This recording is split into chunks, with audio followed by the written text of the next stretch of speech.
ساڵی 2020 وەکو مامۆستای وانەبێژ لە وەزارەتی پەروەردە دەست بەکار بووم لەو 4 ساڵێک کە خزمەتمان کردیە بەرامبەر کە کۆمەڵێک مەعانات و ئەرکی قورسمان لەسەر شان بوو لە ڕێوی ژیان بەرامبەر بە ئەرکی قورس لە قوتابخانەکاندا بەردەوام چاومان لەسەر ئەوە بوو حکومەت دامان بمەزرێنێتیان بە بڕیارێک بمان کات بەگرێ بەست.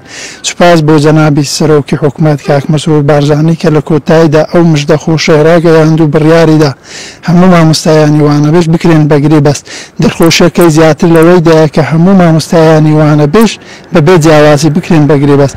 بڕیارێکی گرنگە بۆ زیاتر گەشانەوە بەرەو پێشچوونی پرۆسەی پەروەردە و هەندێکە بۆ یەکە مامۆستایان بە توش ڕۆژێکی زیاترەوە بگەڕێنەوە ناو پۆلەکانی خوێندن وە قوتابیەکانیش بێبەشنە بن لە مافێکی سەرەتایی خۆیان. دووبارە زۆر سوپاسی جەنابی سەرۆک دەکەین کە بە دەرکردنی ئەم بڕیارە دەری دەخەن کە چەندە گرنگی بە پرۆسەی پەروەردە ئەدەن کەیتر لە مەودووە زیاتر هەنگاو دەندرێ بۆ بەرەو پێشخستن چاکسازی لە پرۆسەی پەروەردەدا. کێت لە بەرچاو دەگیرێ ئینشاڵڵا هەمووتان بە گرێبەستان دەشێت.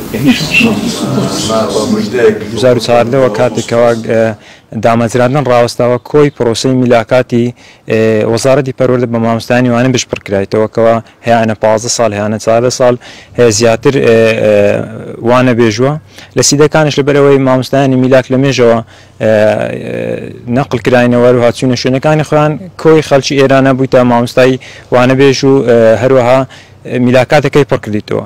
دوێنێکەوە بە ڕێزدار مەسرور بارزانی بڕیاری داکەوە سەرجەم مامۆستایانی وانەبێژ لە هەرێمی کوردستان بکرێنە گرێبەست. ئەوە دڵخۆشیێکی تەواو بوو بۆ 38,000 نزیکەی 38,000 عایلە لە هەرێمی کوردستان دڵخۆشیێکی زۆر بوو.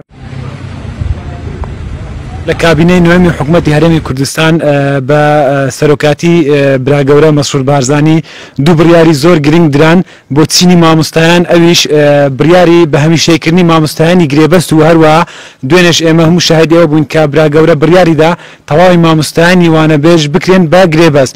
بێگومان بڕیارێکی زۆر گرنگ و دڵخۆشکەرە کە ساڵانێکی زۆرە ئەو مامۆستایانەی وانەبێژ چاوەڕێی بریارێکی لەم زۆرە بوون کە ئەویش دوێنێ جێبەجێکرا. زۆر سوپاسی براگەورە ئەکەین کە بڕیارێکی لەو زۆرەی دەرکرد و چینی وانەبێژانی دڵخۆش کرد بەم بڕیارە و سوپاسی جەنابی وەزیری پەروەردەشەکەین.